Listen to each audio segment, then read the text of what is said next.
बिस्मिल्लाहिर्रहमानिर्रहीम।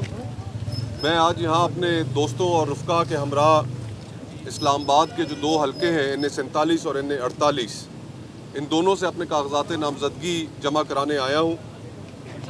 गो के इलेक्शन का जो माहौल है, जो एनवायरनमेंट है, उसके ऊपर बहुत ज़्यादा तहफ़्फ़ुज़ात हैं।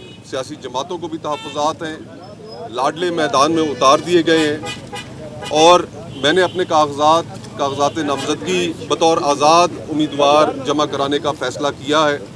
और इसीलिए किया है कि कोई भी सियासी जमात इस वक्त मुल्क के अवाम के मसाइल को हल करने में दिलचस्पी नहीं रखती।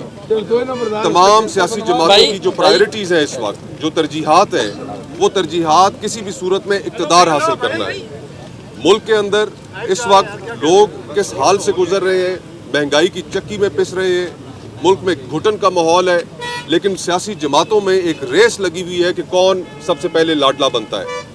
इस माहौल में जहाँ पर इतनी घुटन भी हो, वहाँ पर अपनी आवाज़ मुख्तलिफ इशूज़ पर, चाहे वो इस्लामाबाद के लोगों के मुकामी मसाइल हों या कौमी मसाइल हों, उनके ऊपर अपना इज़हार ख़याल मैं अमूमन करता रहता हूँ, आगे भी करता रहूँगा।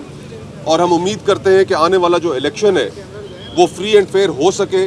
गो के जो माहौल है वो बहुत ख़राब हो चुका है, लेकिन हमारी तवक्को इलेक्शन कमिश्नर से यही है और इलेक्शन कमीशन से भी यही है कि वो इलेक्शन आज़ादाना माहौल में कराएंगे, इलेक्शन के ऊपर सवालात नहीं उठेंगे और तमाम उम्मीदवारों को, चाहे उनका किसी भी जमात से तल्लुक़ हो, एक ओपनली कैंपेन करने का माहौल फराहम किया जाएगा। बहुत बहुत शुक्रिया। सर ये बता दें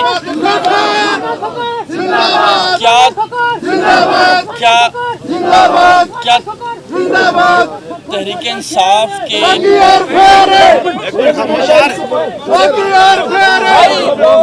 सर क्या NA47 और 48 से तहरीक इंसाफ के जो कारकुनान हैं, ओवरऑल पार्टी भी आपको सपोर्ट कर रही है? देखिए, मैं तो बतौर आज़ाद उम्मीदवार कंटेस्ट कर रहा हूँ। जहाँ तक तहरीक इंसाफ का ताल्लुक़ है तो उनके लिए इलेक्शनों में बड़ी मुश्किलात हैं। हमने कल परसों ऐसी ख़बरें भी सुनी कि उनके उम्मीदवारान से कागजात नामज़दगी भी छीन लिए गए। जो कागजात जमा कराने आ रहे हैं उनको काफ़ी मुश्किलात का सामना करना पड़ रहा है।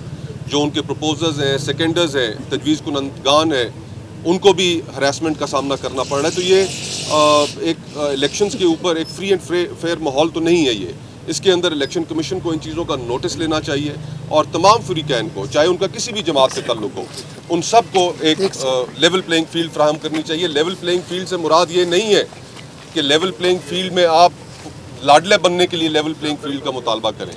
लेवल प्लेइंग फील्ड ये है कि तमाम जमातों को यकसां तौर पर कैंपेन करने की आज़ादी होनी चाहिए।